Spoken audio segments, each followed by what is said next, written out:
Halo semuanya, welcome to AOC Online Service. Welcome bagi yang baru atau yang sudah sering mengikuti program gereja. Welcome juga bagi yang Kristen dan non-Kristen sekalipun. We're so glad to have you join us today. Nah, hari ini kita akan menyembah Tuhan bersama melalui nyanyian dan pujian. Jangan sungkan untuk ikut bertepuk tangan, untuk bersorak-sorai, mengatakan haleluya atau amin, karena ini semua ekspresi cinta kita kepada Tuhan. Dan setelah itu kita akan mendengarkan beberapa pengumuman dan diberi kesempatan untuk memberi pemberian kita ke Tuhan. Nah, setelah itu kita juga akan pasti mendengarkan firman Tuhan yang dapat membangun hidup kita menjadi pribadi yang lebih baik. Satu hal lagi, meskipun kita berada di ibadah secara online, jangan lupa kita tetap bisa berinteraksi dengan satu sama lain melalui comment section di YouTube. Mungkin Anda bisa say hi atau mungkin bisa sebutkan dari kota mana. Oke, thank you. God bless, enjoy the service. Hello semuanya, today is gonna be a great day. Yuk kita siapkan diri kita sama-sama. Yuk kita tersenyum bareng-bareng. Tepuk tangan sama-sama, come on!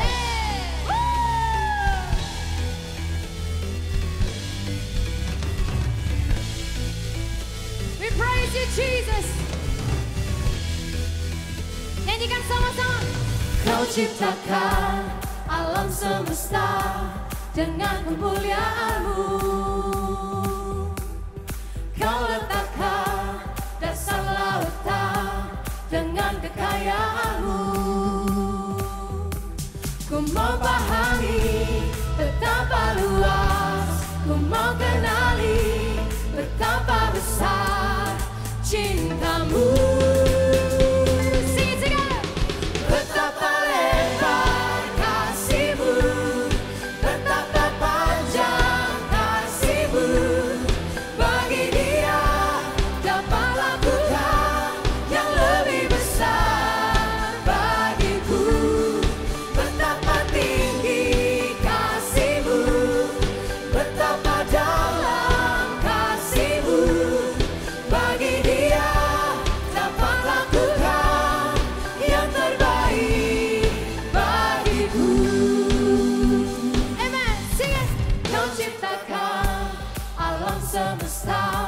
Dengan kemuliaan-Mu, Kau letakkan dasar lautan dengan kekayaan-Mu. Katakan, ku mau pahami betapa luas, ku mau kenali betapa besar cinta-Mu. Everybody sing it together, come on! Betapa lebar kasih-Mu, betapa panjang kasih-Mu. Angkat tanganmu, katakan bagi Dia dapat lakukan yang lebih besar bagiku. Betapa tinggi kasih-Mu, betapa dalam kasih-Mu. Sing bagi Dia dapat lakukan yang terbaik bagiku.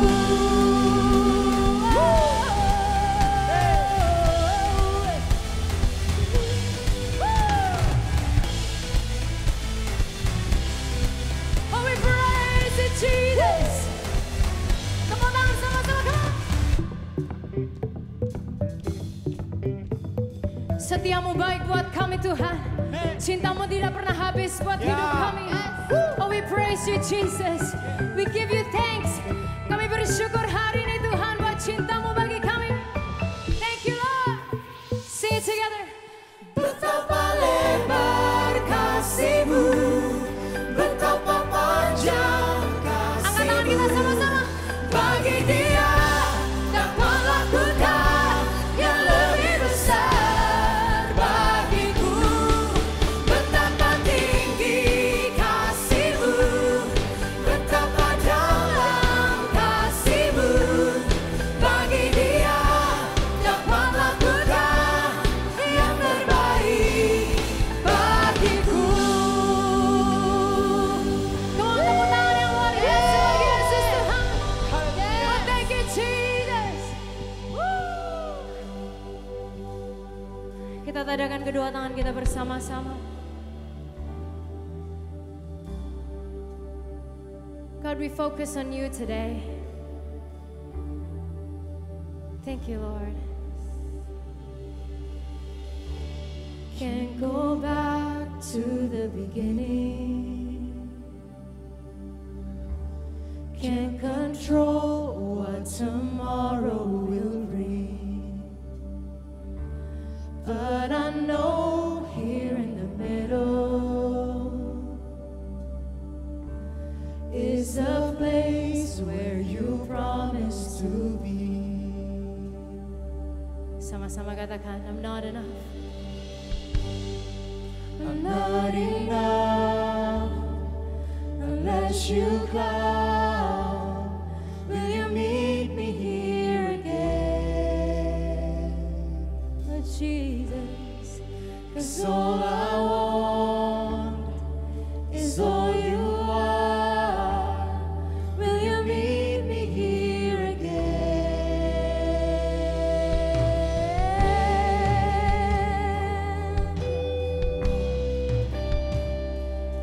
Kau ada di sini, Tuhan. Nyanyikan sama-sama. As I walk now through the valley, let your love rise above every fear. Like the sun shaping the shadow. Yakini bersama-sama. In my weakness, your glory appears. Angkat tangan kita bersama-sama nyanyikan. I'm not enough unless you come. Will you meet me here again? 'Cause all I want is all you are. Will you meet me here again? Dalam segenap hati kita bersama-sama, come on. I'm not enough unless you come. Will you meet me here again? 'Cause all I want is all you are. Jesus, will you meet me here again? Angkat kedua tangan kita bersama-sama. I'm not enough unless you come. Will you meet me here again? Jadikan ini doa kita bersama. 'Cause all I want is all you are. Will you meet me here again?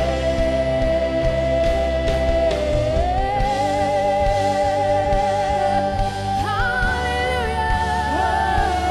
Meet me here again. Oh yes, yes, oh, we want it, Jesus. We want it, Jesus. But for a minute was I forsaken. The Lord is in this place. Amen. The Lord is in this place. Come, Holy Spirit, dry bones awaken. The Lord is in this place. Yes, Lord. The Lord is in this place. Not for a minute was I forsaken. The Lord is in this place. The Lord is in this place. Come, Holy Spirit, dry bones awaken. The Lord is in this place. The Lord is in this place. Not for a minute was I forsaken.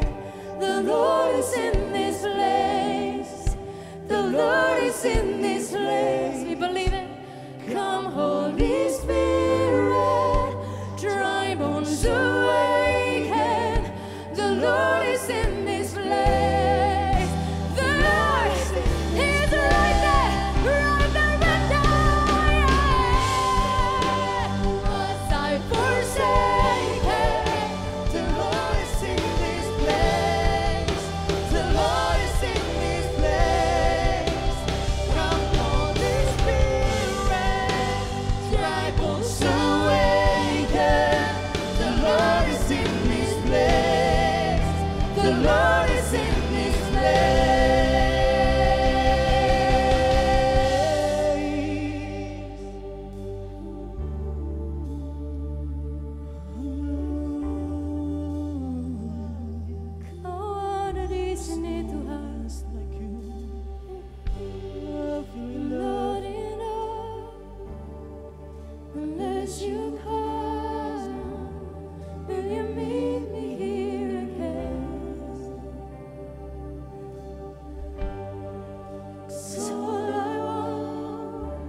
Dengan segenap hati kita tadakan kedua tangan. I'm not enough unless you come. Will you meet me here again? Oh Jesus, 'cause all I want is all you are. Will you meet me here again?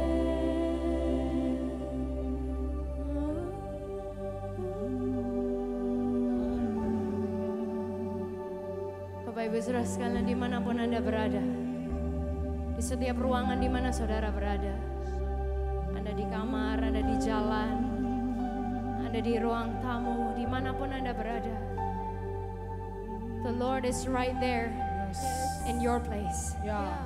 Tuhan ada di sana di tempat saudara masing-masing. Saya rasa beberapa minggu, beberapa bulan terakhir ini, fokus kita sudah berbelok kepada kebutuhan, kepada situasi, kepada kadang-kadang hal yang negatif dan lain sebagainya, yang mana itu mungkin manusiawi. Seringkali kita datang sama Tuhan, kita minta Tuhan berkati, tolong jagai, berkati, tolong jagai. Tapi seringkali kita lupa bahwa saat kita punya sumber berkat, berkat itu otomatis mengalir buat hidup saudara dan saya. Karena itu di momen saat ini, boleh saya mengajak kita semua dimanapun saudara berada, boleh kita tadakan kedua tangan kita sama-sama. Katakan sama Tuhan, Jesus, more of you. Oh Jesus, more of you. Yesus, aku ingin Engkau lebih lagi. Yesus, aku ingin Engkau lebih lagi. Tuhan, tanpa Engkau kami bukan apa-apa. Kami bukan siapa-siapa. We are nothing without you. We can go on without you, oh God. So Jesus, you are what we desire today. Engkau yang kami inginkan ya Tuhan hari ini. Oh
because all that I want, yang kami mau Tuhan, all I want is all you are. Will you meet me here again? 'cause not for a minute was I forsaken.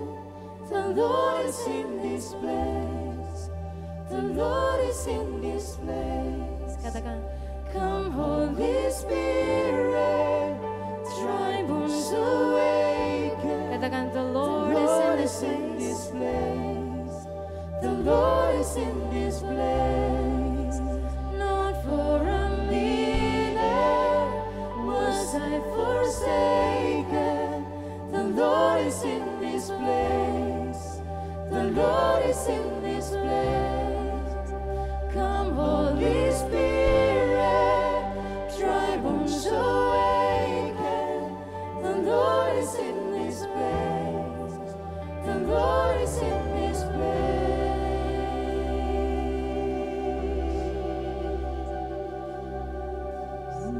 Kau ada di tempat kami masing-masing Tuhan.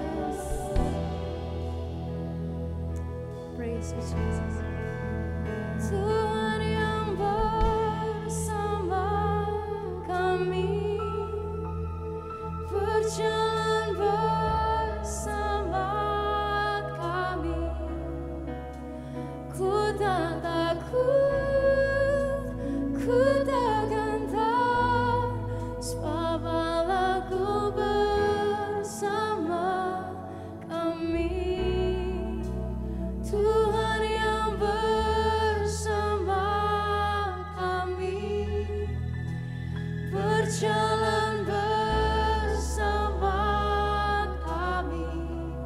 Katakan, Tangan-Mu yang pegang hidupku, ku yakin Kau bersama kami. angkat tangan kita bersama-sama, katakan, Tuhan yang bersama kami, berjalan bersama kami. Ku tak takut, ku tak gentar, sebab Allah-Ku bersama kami. Tuhan yang bersama kami, berjalan bersama kami. Tangan-Mu yang pegang hidupku, ku yakin Kau bersama kami. Bapak Ibu Saudara sekalian, di momen ini, hari weekend ini adalah momen di mana dunia merayakan yang namanya Father's Day. Dan saya ingin kita ambil momen sebentar untuk berdoa buat para ayah yang ada mungkin di depan layar, yang sedang menonton ibadah ini di momen ini. Kalau Anda suami istri Anda duduk bersama, kenapa enggak gandeng suami Anda? Kalau ada anak-anak yang sedang menonton bersama, kenapa enggak gandeng papamu?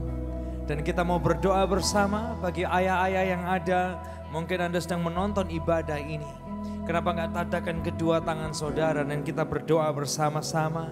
Ini menjadi doa saya juga sebagai seorang ayah, dan kita berdoa bersama-sama. Biar kesempurnaan Tuhan itu terus Dia kerjakan dalam hidup kita. Boleh tatakan kedua tangan kita bersama para ayah, istri, anak-anak. Boleh tumpangin tangan, boleh gandeng tangan bersama. Tuhan, kami berdoa Tuhan.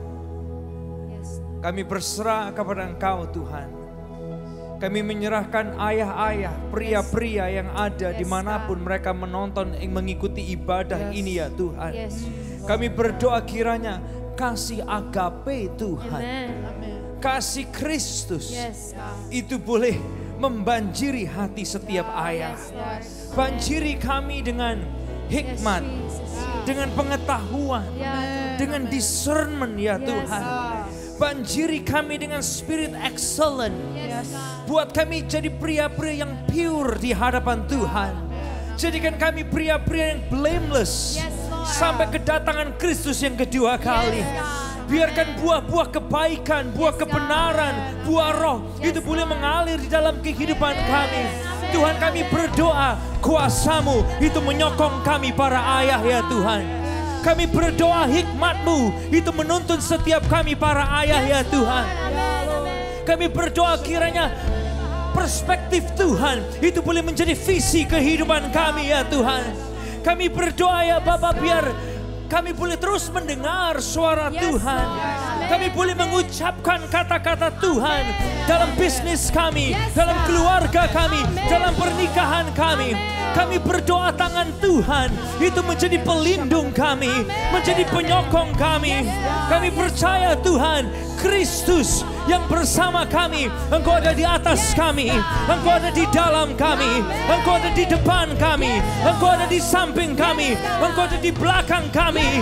Engkau kepenuhan kami, setiap ayah yang ada di tempat ini ya Tuhan. Thank you God, thank you. Biar Kristus Yesus itu boleh jadi kepala bagi kami para ayah. Kami boleh mengasihi istri kami seperti Kristus mengasihi jemaat. Ya Tuhan. Kami boleh mengasihi anak-anak kami Ya Tuhan. seperti Yesus berkorban bagi manusia yang terhilang. Biarkan cinta-Mu boleh mengalir bukan hanya kami para ayah, tapi setiap kehidupan kami yang menonton bersama-sama beribadah melalui online ini. Kami percaya Kristus ada di dalam kami, di depan kami, di kanan kiri kami, di atas kami, di belakang kami.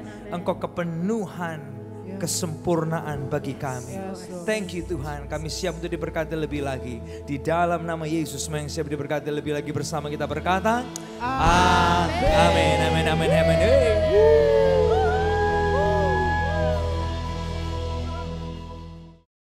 Halo semuanya, welcome to Alpha Omega Church Online Service. Dimanapun Anda berada, dimanapun Anda tuning in, sekali lagi selamat datang di Alpha Omega Church Online Service. Kalau ini adalah pertama kalinya Anda tuning in di AOC Online Service ini, kami berharap bahwa Anda semua tidak merasa canggung dengan cara kita bertepuk tangan, cara kita bernyanyi, cara kita mengangkat tangan, karena kita percaya bahwa lagu dapat membangkitkan iman kita dan itu semua merupakan ekspresi cinta kita dalam mencintai Tuhan. Alpha Omega Church selalu membangun suasana yang antusias dan semarak dalam setiap ibadahnya. Dan kita percaya melalui respon Anda semua bisa memperoleh manfaat yang paling maksimal dari Alpha Omega Church Online Service ini. Jadi ketika ada worship leader yang mengajak Anda untuk mengangkat tangan, bernyanyi, bertepuk tangan, mari kita bersama-sama melakukannya. Ataupun ketika worship leader, ataupun pembicara, ataupun ada host yang mengucapkan kata-kata yang membangun bagi Anda semua bisa mengatakan yes, amin, ataupun Anda juga bisa menuliskan di kolom komentar kata-kata yang membangun Anda tersebut. Dan Alpha Omega Church merupakan gereja untuk orang-orang yang tidak sempurna sama seperti saya dan sama seperti Anda. Oleh karena itu jika Anda merasa jika Anda tidak sempurna, ini adalah tempat yang paling tepat untuk Anda.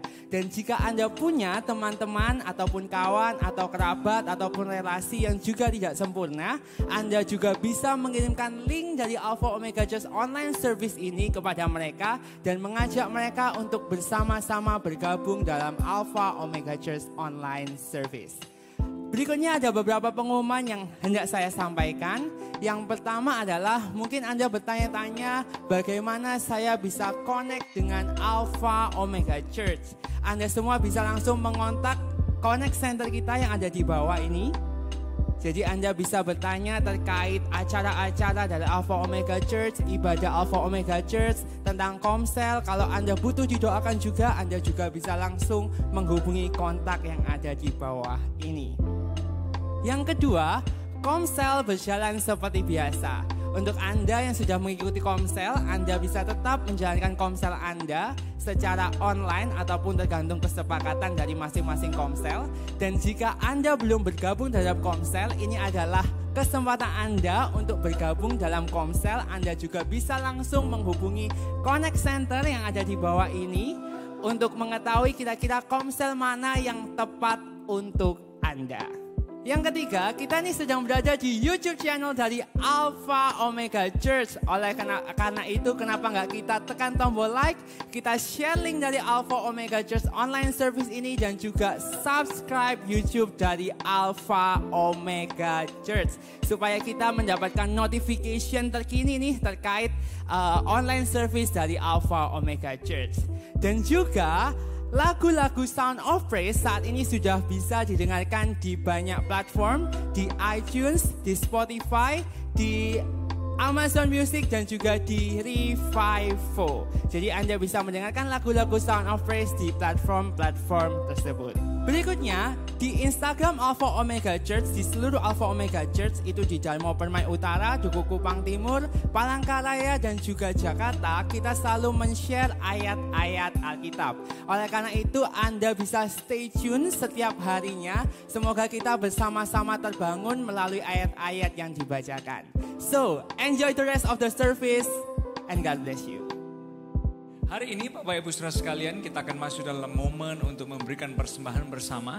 Tapi ada satu hal yang berbeda yang kita lakukan hari ini. Seperti hatinya AUC, kita selalu ingin membangkitkan murid-murid gereja lokal, sons and daughters from the house. Nah, oleh sebab itu hari ini akan ada seorang rekan, mungkin ini pertama kali buat dia untuk ada di layar ini, untuk memberkati, untuk berbicara bagi kehidupan kita. Oleh sebab itu, kenapa nggak kasih support buat saudara kita satu ini nanti. Dia adalah seorang pemimpin kelompok sel, dia juga seorang murid di gereja lokal kita. Kenapa nggak kita welcome sama-sama? Boleh kasih tepuk tangan di layar Anda, juga boleh ketik hey Daniel. Anda boleh welcome sama-sama Daniel Wijaya. Thank you Pastor. Sebelum kita masuk dalam pemberian kita, aku ingin mengajak kita melihat sebuah ayat yang sangat menarik. Ayat itu ditemukan di Kejadian 14 ayat 18 sampai 20. Mari kita baca bersama-sama. Kejadian 14 ayat 18-20. Melkisedek, Raja Salem, membawa roti dan anggur. Ia seorang imam Allah yang maha tinggi. Lalu ia memberkati Abram. Katanya, diberkatilah kiranya Abram oleh Allah yang maha tinggi, pencipta langit dan bumi. Dan terpujilah Allah yang maha tinggi yang telah menyerahkan musuhmu ke tanganmu. Lalu Abram memberikan kepadanya 1/10 dari semuanya. Oke.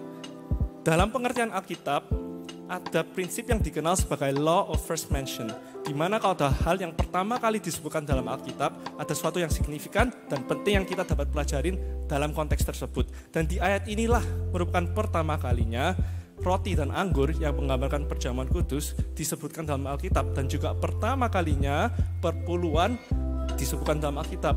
Nah, jadi ayat ini merupakan pertama kalinya kejadian perpuluhan yang terjadi, dan menariknya itu gini. Menariknya adalah kejadian ini adalah ratusan tahun sebelum adanya hukum Taurat yang memerintahkan untuk memberi perpuluhan. Nah, kenapa kok bisa begitu? Kenapa Abraham bisa tergerak untuk memberi perpuluhan untuk pertama kalinya? Kita lihat di ayat yang 18. Melkisedek, Raja Salem, yaitu Raja Damai, Raja Shalom, membawa roti dan anggur. Dan setelah itu memberkati Abraham. Nah, ketika Abraham sadar atas penyertaan Tuhan selama ini dan kemenangan yang diberikan oleh Tuhan, Abraham tergerak untuk memberi persembahan kepada Tuhan. Dan dari situlah perpuluhan yang terjadi untuk pertama kalinya di Alkitab adalah bentuk ucapan syukur. Nah, hari ini pun pula aku ingin kita mengajak kita semua mempunyai hati seperti Abraham. Karena di saat ini pun tahun 2020, Yesus yang telah datang membawa roti dan anggur. Yesus pun dikenal sebagai Raja Damai, Pangeran Damai, dan dia telah membawa roti dan anggur dalam bentuk sesungguhnya, yaitu tubuh dan darah Kristus yang telah menebus dosa kita di kayu salib. Oleh karena itu, kita dapat datang kepada Tuhan juga dengan hati yang bersyukur, mengetahui bahwa kemenangan hidup di dalam kita, dan kita juga dapat memberi dengan hati yang penuh dengan ucapan syukur. Thank you Daniel for encouraging us. Udah kasih semangat buat kita untuk terus jadi faithful giver dimanapun kita berada. Boleh kasih tepuk tangan buat Daniel. Dan juga boleh kasih thank you Daniel di kolom komentar di YouTube dimanapun Anda berada. Nah Bapak Ibu Saudara sekalian, hari ini saya juga ingin mengupdate kepada kita semua. Seperti minggu lalu kita mengumumkan bahwa akan ada upgrade untuk broadcast system di AOC Surabaya yang akan kita lakukan supaya semua orang, semua AOC, bahkan dimanapun Anda berada, di negara manapun Anda bisa mengakses online service kita, menikmati online service kita dengan kualitas yang lebih baik dan lebih baik lagi. Oleh sebab itu dari dana 115 juta yang sedang kita coba untuk kumpulkan, minggu lalu sudah terkumpul 5 juta rupiah. Boleh kasih tepuk tangan buat Anda-Anda semua yang juga ikut memberi. Dan thank you buat persembahannya. Dan masih ada beberapa jumlah yang harus kita selesaikan. Dan ayo tetap sama-sama kita terlibat untuk memberi supaya kita bisa mengupgrade kualitas online service kita. Supaya dimanapun Anda berada, siapapun kawan-kawan AOC members and partners, mereka bisa mengikuti dan menikmati acara ini dengan lebih baik lagi. Thank you semuanya. Mari kita berdoa bersama-sama. Please Daniel, pray for us. Ya, mari kita berdoa. Tuhan Yesus, terima kasih Tuhan atas karya-Mu yang sempurna di kayu salib. Terima kasih atas kebaikan-Mu sepanjang hidup kami ini Tuhan. Kami ingin datang memberi dengan ucapan syukur karena kami tahu Kaulah yang memberi terlebih dahulu kepada kami Tuhan. Pakailah pemberian kami ini untuk menjadi berkat bagi orang lain dan untuk memuliakan nama-Mu Tuhan. Beracaralah lebih lanjut pada hari ini. Di dalam nama Tuhan Yesus kami berdoa. Haleluya. Amin. Kalau Anda leaders, jemaat, dan kawan AOC, Anda bisa memberi ke nomor rekening AOC yang tertera di layar. Kalau Anda bukan jemaat AOC, Anda bisa memberi kepada gereja lokal Anda sendiri. Kalau Anda belum memiliki rumah rohani dan Anda mau terlibat memberi, Anda juga bisa terlibat dan memberi ke AOC di nomor rekening yang tertera di layar. Thank you, God bless.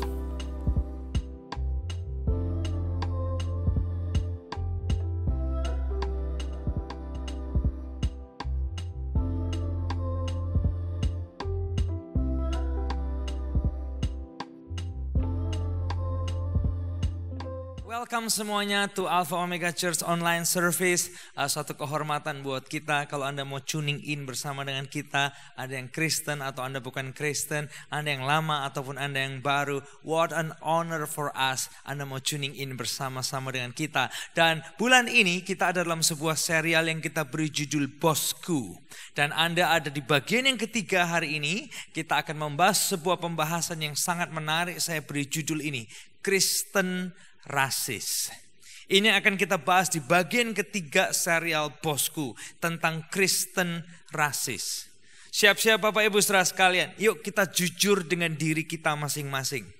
Setiap kita ini punya benih rasis di dalam diri kita. Saya tahu sebagian Anda akan berkata gini, atau Anda gak terima dan bilang, Elia saya gak kayak gitu loh. Saya gak rasis. Pertanyaannya adalah gini, apa sih rasisme itu? Rasisme adalah gini, kepercayaan bahwa suatu ras atau suatu golongan atau suatu kelompok tertentu itu lebih superior dibandingkan dengan ras atau golongan atau kelompok yang lain, dan mereka mengatur dan merendahkan yang lain. Ini yang akan saya tekankan, apakah rasisme kepercayaan bahwa gini, suatu golongan, suatu ras atau kelompok tertentu itu lebih superior. Ketika Anda percaya bahwa golongan Anda itu lebih superior, atau kelompok Anda lebih superior, atau pencapaian Anda lebih superior, Bapak Ibu Saudara sekalian, kita semua pernah jatuh dalam area ini, di mana kita membandingkan, entah itu warna kulit dan Anda merasa lebih superior, atau Anda membandingkan gini, golongan sosial terhadap si A, si B, si C, dan si D. Ini realita yang kita bahas hari ini, dan kita mungkin merasa lebih superior daripada yang lain. Sebagian kita menemukan kita punya ini, kecenderungan atau preferensi berkawan. Kita lebih suka ini dibandingkan dengan itu, atau kita lebih suka itu dibandingkan dengan ini. Dan hal rasisme ini ada di banyak aspek dalam kehidupan manusia. Kita temukan ini di politik. Gak jarang juga kita temukan ini di sosial kita. Makanya ada yang namanya diskriminasi sosial. Yang satu nyinyirin yang lain.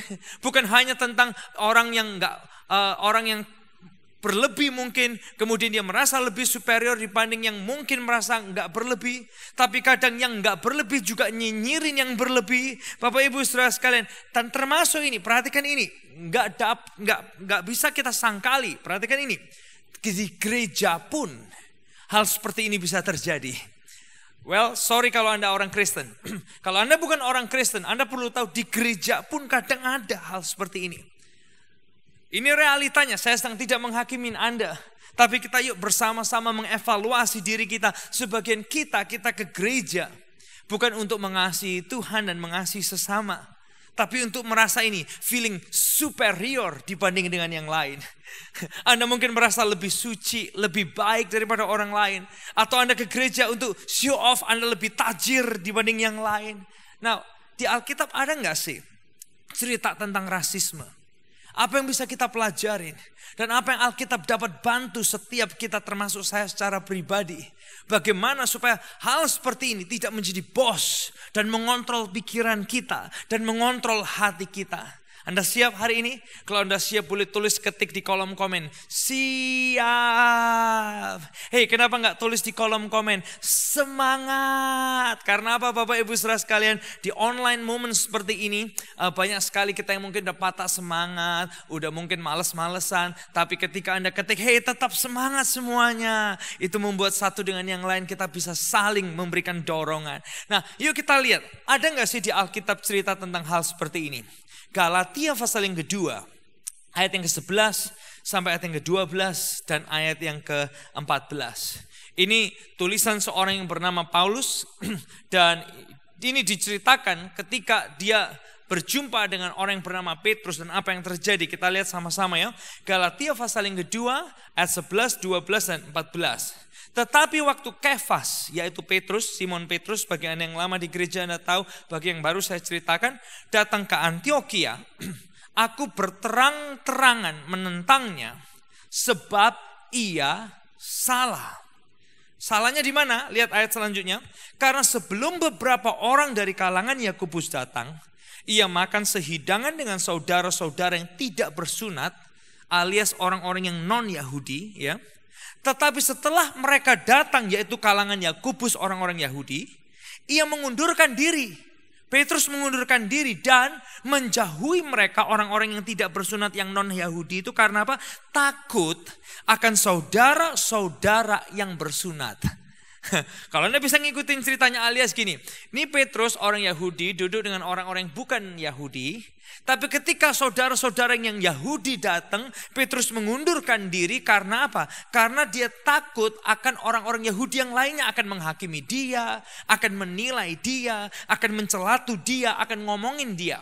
Dan perhatikan gini, orang-orang Yahudi yang lain pun turut berlaku munafik dengan dia. Sehingga Barnabas sendiri turut terseret oleh kemunafikan mereka. Nah, waktu Anda baca ayat ini, izinkan saya menjelaskan sedikit latar belakang budaya di sini. Karena ketika Anda baca ayat ini, Anda bisa mencium, Anda bisa membau, yes ada unsur perbedaan budaya, unsur perbedaan ras di sini. Nah, saya ceritakan di zaman Perjanjian Lama, ada aturannya antara orang Israel dan orang-orang yang bukan Israel. Nah, orang Israel mereka itu adalah sekelompok orang yang memandang diri mereka dipilih oleh Tuhan. Dan kemudian mereka menyebut, Bapak Ibu saudara sekalian, orang-orang yang bukan Israel, yang bukan Yahudi, itu sebagai bangsa-bangsa yang berbeda dengan mereka. Nah, saya ingin mengajak kita melihat sejarah dari Perjanjian Lama. Kenapa hal seperti ini dibedakan? Yes, awalnya nih salah satu ya contohnya dulu gini. Salah satunya lagi dari 10 hukum Taurat. Ada tertulis gini, jangan ada padamu Allah lain di hadapanku. Jangan membuat bagimu patung yang menyerupai apapun yang ada di langit atau di atas, atau yang ada di bumi di bawah, atau yang ada di dalam air di bawah bumi. Nah makanya gini, perhatikan gini saudara. Mereka itu tidak boleh berurusan dengan orang-orang di luar Israel untuk apa? Menjaga ini. Supaya apa? Supaya mereka tidak ikut-ikutan menyembah Allah lain. Atau patung-patung dari bangsa lain. Ulangan pasal yang ke-7 ayat yang ke-6 itu menyebut gini. Mereka itu umat yang kudus bagi Tuhan. Mereka itu dipilih oleh Tuhan dari segala bangsa di atas muka bumi. Untuk menjadi apa? Umat kesayangannya Tuhan. Nah sehingga apa? Mereka gak boleh berurusan dengan bangsa lain. Untuk apa? Supaya ini loh. Gak ada Allah lain atau patung lain di tengah-tengah mereka. Nah bukan hanya itu Bapak Ibu setelahnya, saya ajak kita lihat sedikit konteks sejarah. Supaya Anda ngerti, oh kenapa orang Yahudi dulu mereka nggak boleh berurusan dengan orang-orang di luar Yahudi. Nih perhatikan gini, nikah dalam hal pernikahan. Dalam pernikahan ya, kalau bisa pernikahan itu malah gini, dengan satu suku. Loh, sama-sama Israel, yes. Tapi sama-sama Israel disarankan untuk tidak beda suku, apalagi beda bangsa. Anda bisa membayangkan, ini sangat menarik sekali sejarah. Nah, Bilangan 36 ayat yang ke-7, ayat yang ke-8, ayat yang ke-7 dan 8, saudara lihat ini. Sebab milik pusaka orang Israel tidak boleh beralih dari suku ke suku. Wow, menarik ya. Tetapi orang Israel haruslah masing-masing memegang milik pusaka suku nenek moyangnya. Jadi, siap-siap ya, nih ya, setiap anak perempuan di antara suku-suku orang Israel yang telah mewarisi milik pusaka, haruslah kawin dengan seorang dari salah satu kaum yang termasuk suku ayahnya. Supaya apa? Nih penjelasannya, setiap orang Israel mewarisi milik pusaka nenek moyangnya. Menarik ya. Nah, menikah aja kalau bisa satu suku, sama keturunan bapaknya. Supaya apa? Supaya ini loh, mewarisi milik pusaka nenek moyangnya. Nah, di perjanjian baru perbedaan ini itu makin tercium. Kalau Anda lama di gereja Anda tahu, kalau Anda baru saya ceritakan. Orang Israel dan orang Samaria. Anda sering dengar cerita ini. Kenapa cerita Yesus dan perempuan Samaria itu cerita yang sangat menarik. Karena mengandung unsur sejarah yang sangat luar biasa. Nah, saya ceritakan sedikit Bapak Ibu Saudara sekalian. Akarnya kenapa Israel dan Samaria itu nggak bisa menyatu. Karena gini, akar dari orang-orang Samaria adalah gini, penduduk Israel Utara. Tapi di tahun 722 sebelum Masehi, Israel Utara itu ditaklukkan oleh bangsa Asyur. Nah, kebijakan Asyur saat itu adalah gini, membuang sebagian penduduk Israel Utara ke tempat-tempat lain. Dan memasukkan penduduk-penduduk bangsa-bangsa lain ke daerah Israel Utara. Sebagian Anda tanya, tujuannya buat apa dilakukan itu? Nah, dilakukan itu untuk mencegah ini, pemberontakan dari orang-orang Israel Utara. Nah, orang-orang Samaria kemudian dianggap sebagai gini, hasil kawin campur bangsa-bangsa lain tadi dengan Israel Utara. Dengan itu penduduk-penduduk bangsa-bangsa lain yang tadi ditaruh di sana. Dan yang menarik adalah ceritanya saat orang Yahudi yang berasal dari kerajaan Yehuda kembali dari pembuangan. Mereka mulai gini merumuskan kembali identitas Yahudi mereka. Disertai juga dengan berbagai peraturan keagamaan. Dan warisannya dari nenek moyangnya, suku ini dan lain sebagainya. Akhirnya apa? Mereka mencoba gini, ini loh yang Yahudi asli. Dan ini loh Yahudi yang udah bercampur dan itulah disebut sebagai orang-orang Samaria. Dan orang Yahudi memandang rendah orang Samaria karena apa? Karena mereka ini udah dicampur, melanggar semua peraturan-peraturan dan mereka menjadi orang yang ini mencampurkan diri dengan bangsa-bangsa lain. Ketika Anda mendengar ini, sebagai Anda gini, oh wow, sekarang saya baru paham perbedaannya orang Yahudi dan bangsa-bangsa lain di zaman itu. Perbedaannya sangat kuat sekali dipegang oleh orang-orang Ibrani. Dan perhatikan ini, kembali ke cerita Galatia. Petrus, dia bertumbuh dengan pembelajaran seperti itu. Tapi juga jangan salah Bapak Ibu saudara sekalian. Paulus, dia juga orang yang mengerti dan faham tentang ajaran Yahudi, tentang semua peraturan adat istiadat Yahudi seperti Petrus. Kalau Anda tanya gini, Elias sejauh mana Paulus paham? Perhatikan gini, dalam seluruh kitab Galatia dia berulang kali Paulus dia mengajarkan gini, urusan Taurat aku lebih dari segala-galanya. Galatia 1 ayat yang ke-13 dia bilang gini, hidupku dulu itu dalam agama Yahudi. Alias gini, tentang ajaran agama Yahudi, peraturan ini, peraturan itu, 103 laws dan lain sebagainya, aku tuh ngerti banget dan faham banget. Justru aku dulu menganiaya orang Kristen karena aku pikir mereka tuh melarikan diri dari ajaran-ajaran ini. Gitu. Paulus paham banget tentang Yahudi. Pasal 1 ayat yang ke-14, bahkan dia berkata gini, dalam agama Yahudi, aku jauh lebih maju dari banyak teman yang sebaya dengan aku di antara bangsaku. Artinya gini, dia itu upfront banget. Sebagai ini orang yang sangat rajin memelihara adat istiadat nenek moyangku. Walaupun akhirnya gini Bapak Ibu saudara sekalian, Paulus dia tahu dia dapat panggilan. Bukan hanya menyampaikan Injil kepada orang-orang Yahudi. Tapi dia tahu dia terpanggil untuk menyampaikan Injil kepada orang-orang atau bangsa-bangsa yang bukan Yahudi. Makanya dia pergi ke Asia.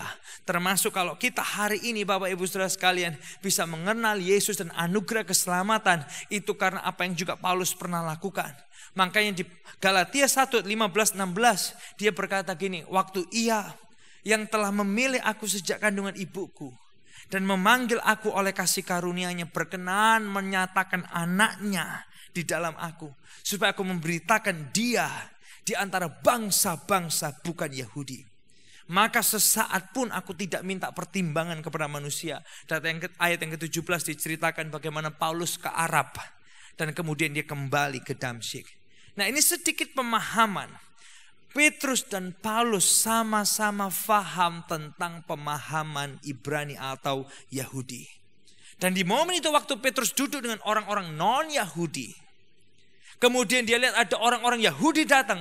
Tiba-tiba Petrus kayak gini. Wow, nanti aku dihakimi sama orang Yahudi. Nanti aku disalahin. Nanti aku dimarah-marahin. Atau nanti aku dianggap melanggar. Sehingga apa? Dia mengundurkan diri dari orang-orang yang non-Yahudi. Di momen itu ketika Paulus melihat itu. Ayat yang ke-14. Ini teguran Paulus kepada Petrus. Ayat yang ke-14. Tetapi waktu kulihat bahwa kelakuan mereka itu tidak sesuai dengan kebenaran Injil. Kelakuan mereka itu apa? Membeda-bedakan ras atau budaya. Membeda-bedakan golongan. Membeda-bedakan asal dan latar belakang. Paulus berkata gini, itu tidak sesuai dengan kebenaran Injil. Sebagian Anda tanya gini, apa maksudnya tidak sesuai dengan kebenaran Injil? Yuk kita lihat, yang pertama adalah gini, Injil itu apa? Injil itu apa? Apa itu Injil? Kenapa kok Paulus bilang gini, mereka tidak sesuai dengan kebenaran Injil? Apa Injil? Injil itu kabar baik. Kabar baik tentang apa? Kabar baik tentang ini. Ketika kita lemah dan kita berdosa, Yesus mati buat kita. Ketika kita masih berdosa dan ketika kita masih lemah. Yang setuju dengan saya boleh ketik yes yang panjang. Injil itu apa? Kabar baik. Kabar baik apa? Kita ini kepingin menyelamatkan diri kita, tapi kita gak bisa keluar dari dosa. Tapi Tuhan ini dia terima kita, dia bebaskan kita lewat kematiannya di atas kayu salib. Dan itu bukan hanya bagi orang Yahudi. Ini kabar baiknya. Yesus mati bagi semua orang. Bagi semua suku bangsa. Bagi semua ras. Bagi semua warna kulit. Bagi semua orang. Apapun sosial mereka. Apapun kekayaan mereka. Dan Injil kabar baik ini adalah gini, aplikasi kebenaran. Yang merubah kehidupan kita. Termasuk perilaku kita. Nah waktu Paulus dia berkata gini. Petrus, kelakuanmu membedakan ras, membedakan golongan. Itu gak sesuai dengan kebenaran Injil. Paulus dia sedang menjelaskan gini. Hey, Injil itu Yesus mati bagi semua orang. Tidak membedakan golongan, warna kulit, sosial, ataupun juga ini kekayaan. Karena Paulus melihat di sini. Ada yang namanya ini rasisme budaya di sini. Tapi ini yang menarik. Ini yang B, yang menarik adalah gini. Rasisme bisa terjadi di semua zaman.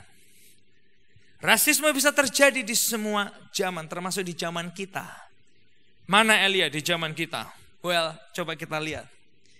Ini aplikasi sehari-hari aja coba Anda bayangkan.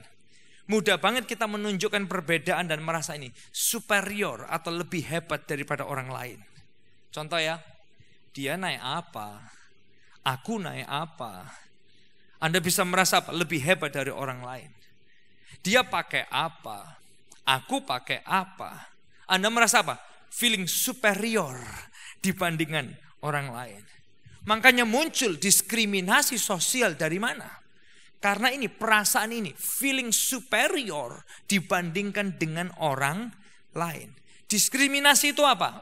Pembedaan perlakuan terhadap sesama. Ini yang lain ya, contoh yang lain. Dalam benak kita mungkin kita gak pernah ucapin keras-keras. Atau kita mungkin pernah ucapkan ini. Tapi kadang kita berpikir gini. Saya ini kerja dari nol sampai sukses. Ya Kalau orang kayak dia itu cuman ngelanjutin orang tuanya. Dan Anda merasa karena Anda harus mulai dari nol, Anda merasa lebih superior daripada orang yang melanjutkan usaha orang tuanya. Feeling superior. Atau yang lain Anda berkata gini, aku kerja lebih keras daripada orang lain. Orang lain gak kerja sekeras aku. Aku lebih keras daripada orang, dan Anda merasa apa? Superior atau lebih hebat daripada orang lain. Yang lain nih, mungkin kita merasa gini, aku lebih banyak berbuat kebaikan daripada A, B, C, dan Anda merasa mungkin lebih hebat daripada yang lain. Atau dalam kerohanian, Anda mungkin berkata gini, aku ini sudah lebih menderita untuk Tuhan daripada dia.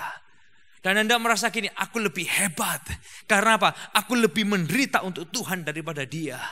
Seakan-akan orang lain tidak menderita untuk Tuhan. Dan mungkin kita akan tahu apa kamu tentang menderita buat Tuhan. Aku ini lebih ngerti tentang menderita buat Tuhan. Dan Anda merasa apa? Lebih hebat. Di momen seperti itu, mohon maaf Bapak Ibu saudara sekalian, itu kecenderungan kita orang Kristen. Siap-siap ya.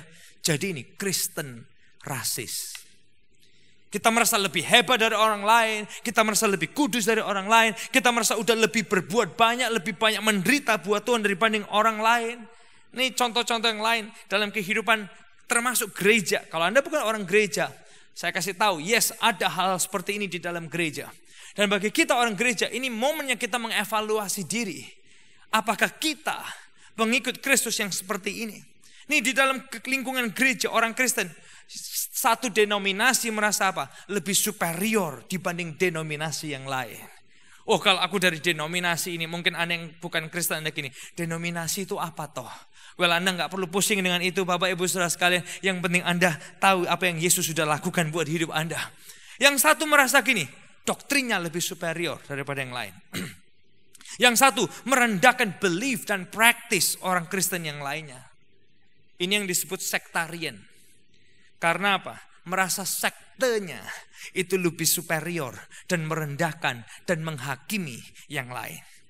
Atau yang lain mungkin Anda akan berkata gini, apa itu Pantekosta karismatik? Orang-orang gak pakai mikir, cuma ngeroh-ngeroh. Anda merasa apa? I'm superior dibanding mereka-mereka itu. Atau yang satu Anda merasa gini, apa itu? Sok bener, marah-marah dan lain sebagainya. Kita menjadi ini Kristen rasis. Yang satu merasa lebih hebat dalam pengajaran.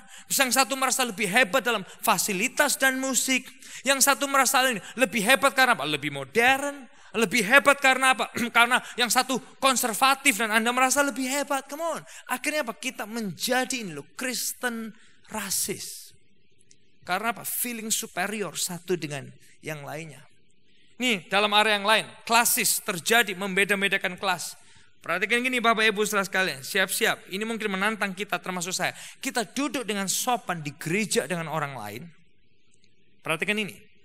Tapi belum tentu kita mau makan bersama mereka, mau bersosialisasi dengan mereka, dan menjadi kawan bagi mereka. Karena apa? Pola pikir kita udah dibeda-bedakan oleh kelas. Di Galatia zaman perjanjian baru, pembedaan kelas ada nggak? Ada. Budak dengan orang yang dibebaskan, free man. Free man nggak akan duduk dengan budak-budak. Budak-budak juga nggak duduk dengan free man. Seringkali termasuk di dalam gereja kita membandingkan grup kita lebih superior dibanding grup yang lain. Kita membandingkan hidup kita lebih superior dibanding yang lain. Tapi ini yang ketiga Bapak Ibu saudara sekalian, yang kita semua perlu sadari adalah ini. Satu kalimat ini, perhatikan gini. Nothing better than grace. Gak ada yang lebih luar biasa daripada ini. Kasih karunia dan anugerah Tuhan. Di momen itu kembali ke Galatia pasal yang kedua. Di ayat yang ke-14, Paulus dia menegur Petrus, dia berkata, hei perlakuanmu itu tidak sesuai dengan kebenaran Injil. Karena apa? Injil itu bagi semua orang, bagi semua golongan, bagi semua warna kulit, bagi semua aspek sosial. Gak peduli berapa kayanya kita, Injil itu for everyone. Tapi perhatikan ini, ayat yang ke-16.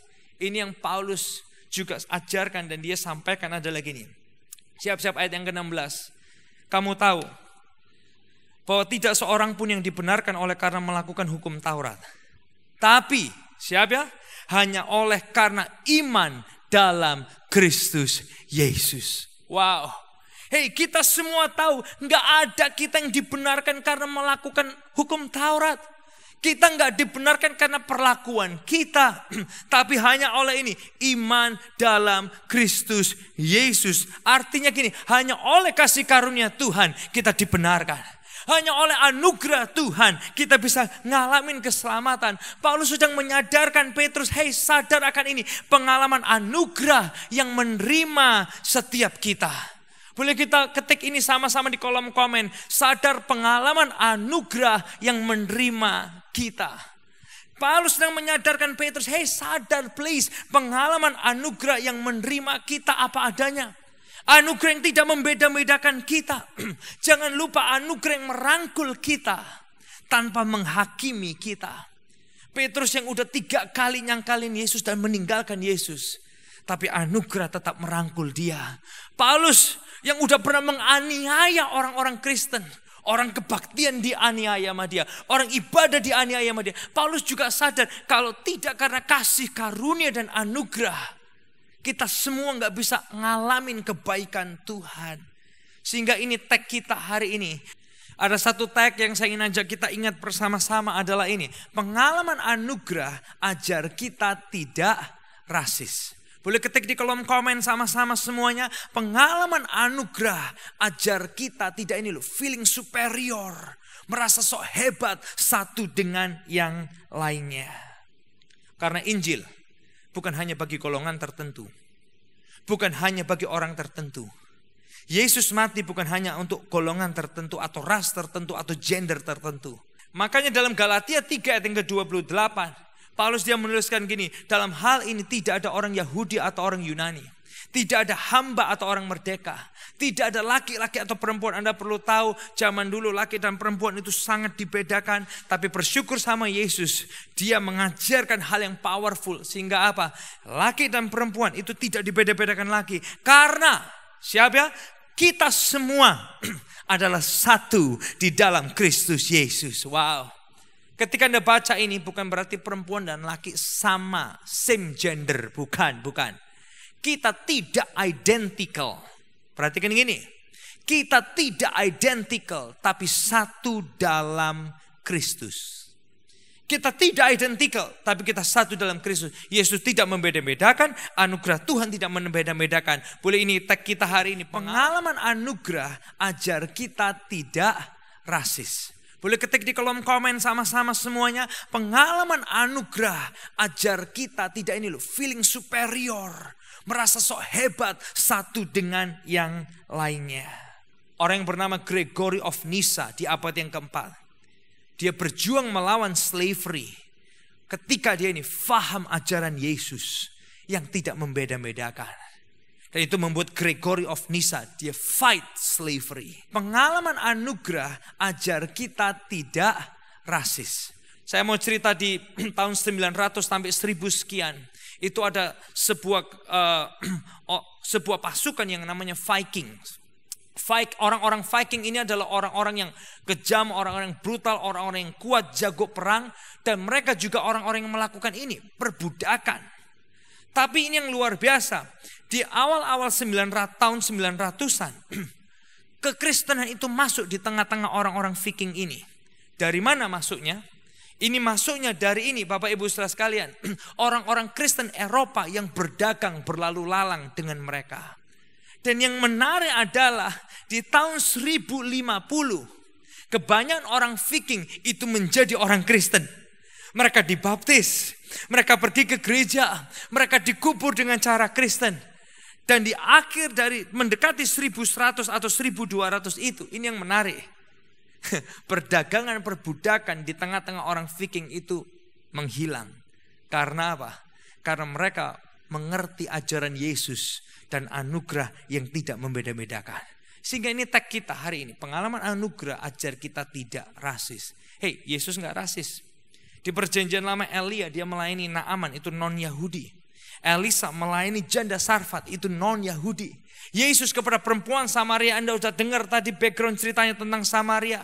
Karena apa? Sekali lagi anugerah Tuhan itu tidak membeda-bedakan. Nah ketika, perhatikan ini saudara, perhatikan ini, setiap mata boleh lihat saya. Ketika perasaan superior satu dengan yang lain, itu mau menjadi bos dalam pikiran dan hati setiap kita. Kita boleh kasih tahu hati dan pikiran kita, hey, rasisme, feeling superior, you are not boss. Kamu bukan bosku. Karena apa? Anugerah Tuhan itu yang mengajar kita dan jadi bapak dan jadi tuan dalam kehidupan kita. Sehingga aplikasinya adalah gini, apa yang bisa kita lakukan ketika feeling superior atau rasisme ini mau jadi bosku di pikiran dan di hati kita. Nah, apa yang bisa kita lakukan ketika rasisme atau feeling superior itu jadi bosku di pikiran dan di hati kita? Ada satu aplikasi aja hari ini.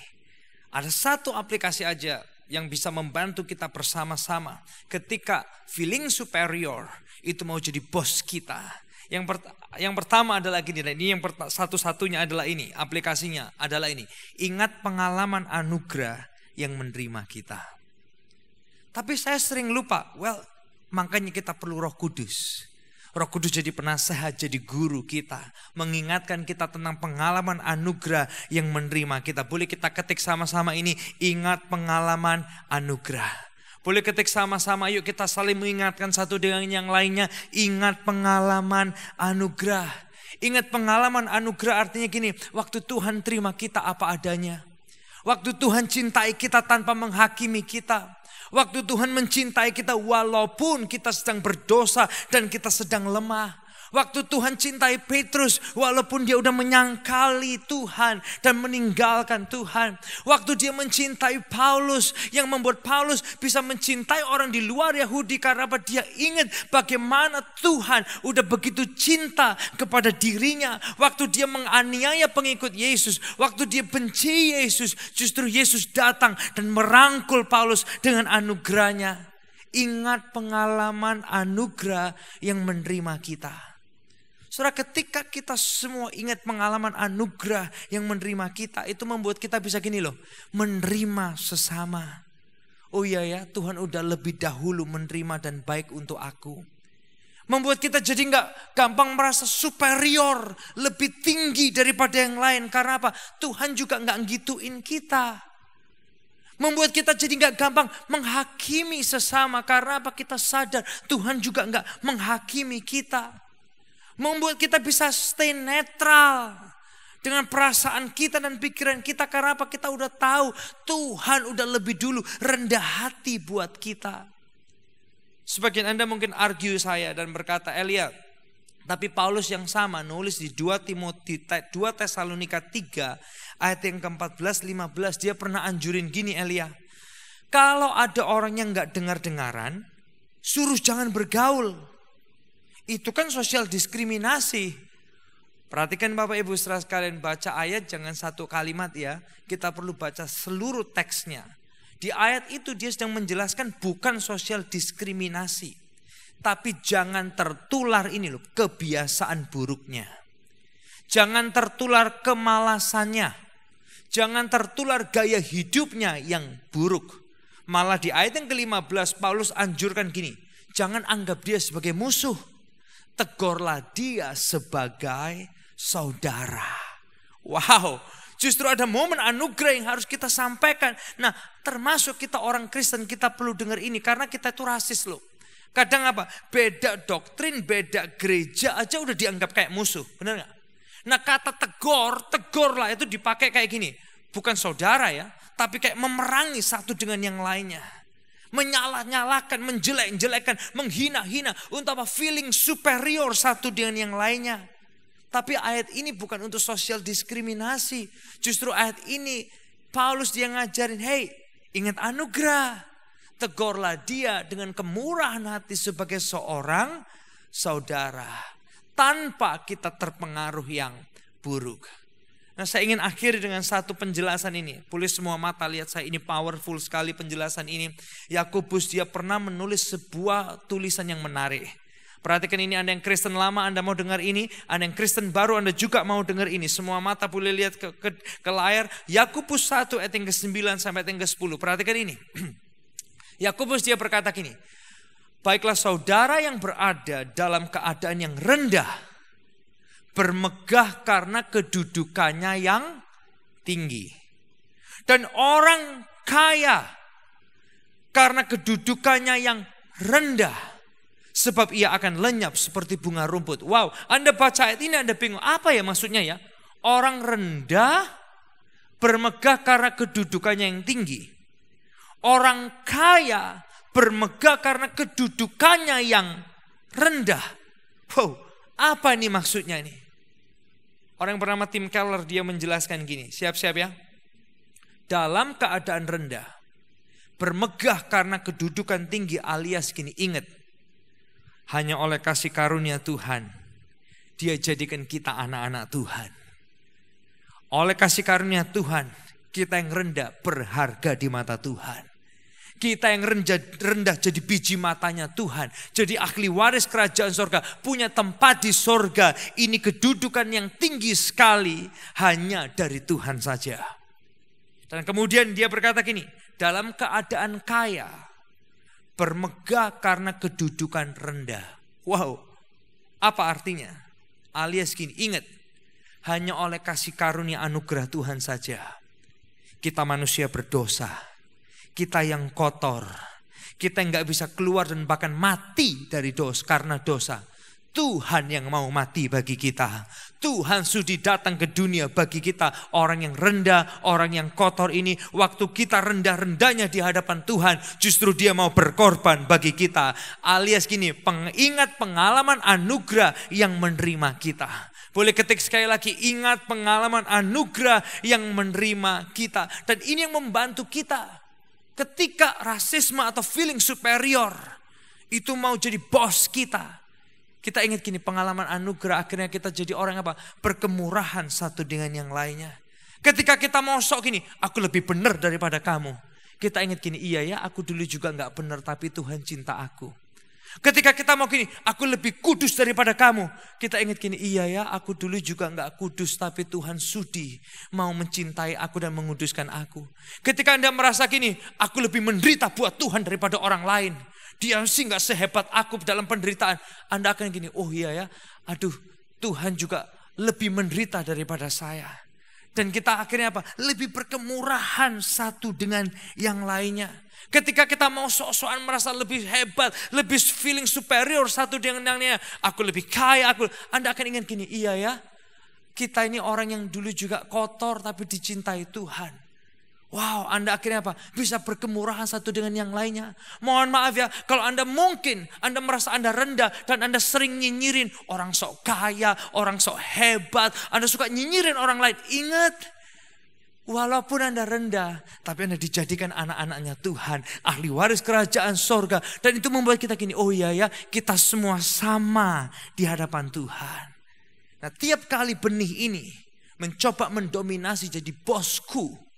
Di pikiranku, di hatiku. Ingat kita perlu bilang, hey rasisme, feeling superior, kamu bukan bosku.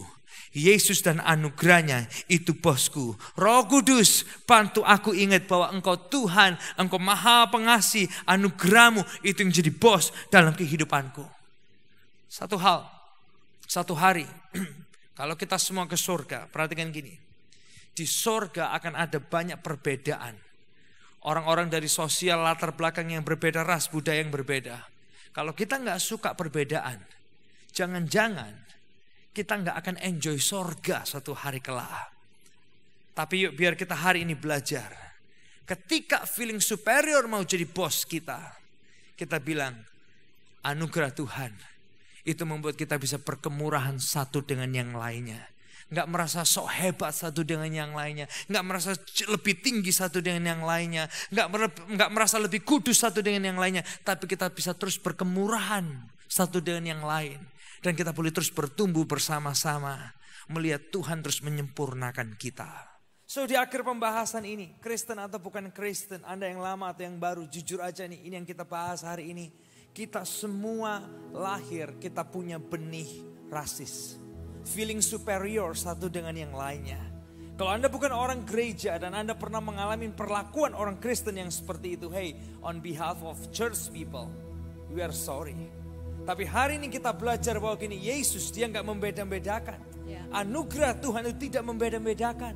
Pengalaman anugerah ini tag kita hari ini. Anda boleh komen lagi, Anda boleh foto ini, Anda boleh bagikan kepada orang-orang di luar sana. Pengalaman anugerah ajar kita tidak rasis. Gak feeling superior satu dengan yang lain. Merasa kita lebih hebat, lebih tinggi, kasta kita lebih berbeda dibanding orang lain.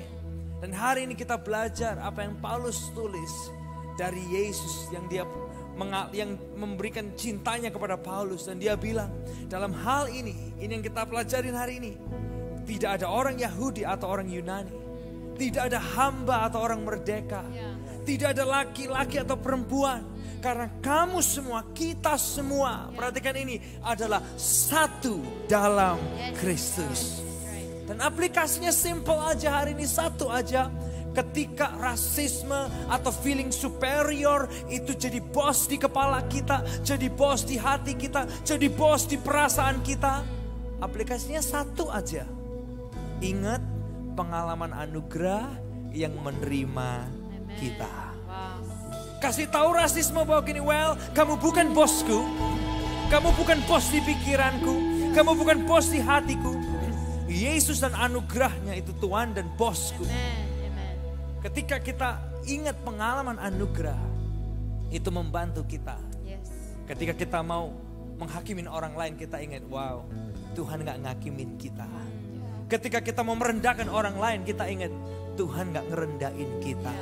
Ketika kita mau merasa lebih hebat dari orang lain, lebih kudus dari orang lain, kita ingat bahwa Tuhan juga gak sok begitu sama kita. Ketika kita ingat pengalaman anugerah yang menerima kita, itu membuat rasisme, feeling superior tidak menguasai kita lagi. Kalau Anda diberkati hari ini, sebarkan pembahasan ini. Anti-rasisme, anti-rasisme. Sebarkan ke link ini ke semua teman-teman Anda. Supaya makin banyak orang menyadari bahwa hey, kita hidup hanya oleh karena kasih karunia.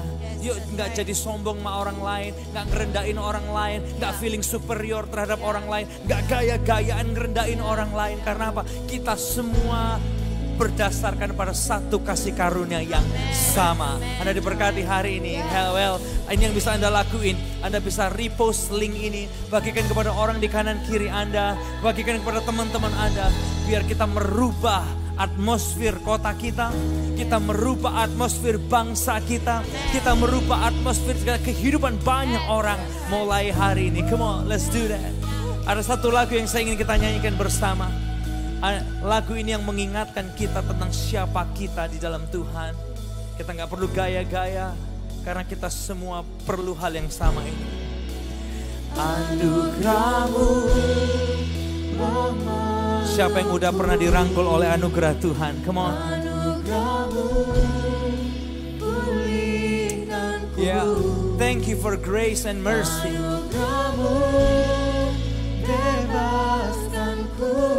Yes, God. Bawa aku ke hidup yang baru. Thank you for your grace and favor.